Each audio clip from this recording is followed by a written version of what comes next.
In Matthew 25, it talks about Jesus, and he comes back in all his glory. He comes to judge and to make everything right.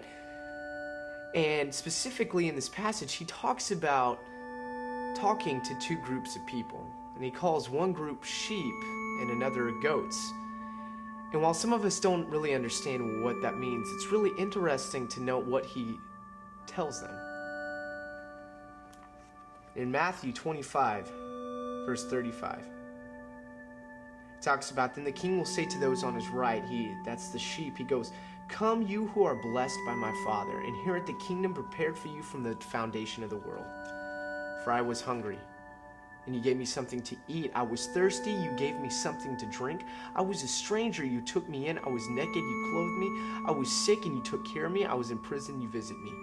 And then the righteous will say, Lord, when did we see you hungry? When did we see you a stranger, or take you in, or without clothes and clothe you? When did we see you sick, or in prison, or visit you? And then the king will answer them, I assure you, whatever you did for one of the least of these brothers of mine, you did for me. And it's really interesting how he talks to them in this way, and he talks about them taking care of the poor, taking care of the sick and the hungry. And what we did for the least of these brothers, we did for Jesus. But he doesn't stop there. He talks to the other group, and this is what he says.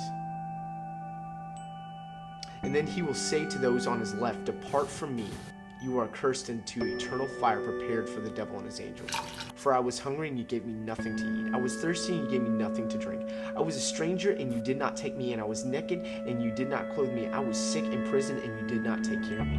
Then they too will answer, Lord, when did we see you hungry, or thirsty, or a stranger, or without clothes, or in prison, or not help you? And then he will answer them, I assure you, whatever you did not do for one of the least of these, you didn't do for me either.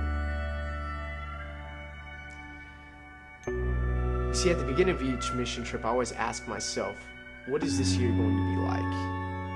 You know, who's going to get dehydrated? What are some of the funny stories that are going to come out of the whole thing? I begin to wonder what it's going to be like, the people we're going to meet, the houses we're going to work on. I begin to think about all these things, but honestly, I feel like the Lord was asking me something this year, something different. He asked me, what is mission trip? And obviously, I knew the answer. I was like, well, we go out there and, the kids hang out with their friends. We go and we do all these things. We work on people's houses. We play some games. We do all these things. But then the Lord was like, no, what is mission trip? And then I began to wonder, is that it? Is it work, shower, play a game, have a nice lesson, and then that's it? Sometimes I begin to really wonder, if that's it, then what are we doing? Why do we have to travel and spend all this money and go somewhere? Then I realized, you know what? No, it's not about that. It's about becoming a disciple of Jesus Christ.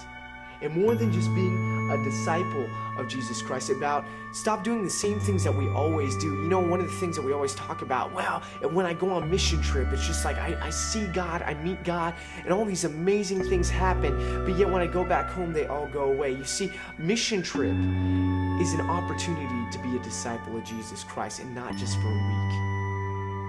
It's about becoming a disciple for life. And the things we do on mission trip are merely just beginning steps of that.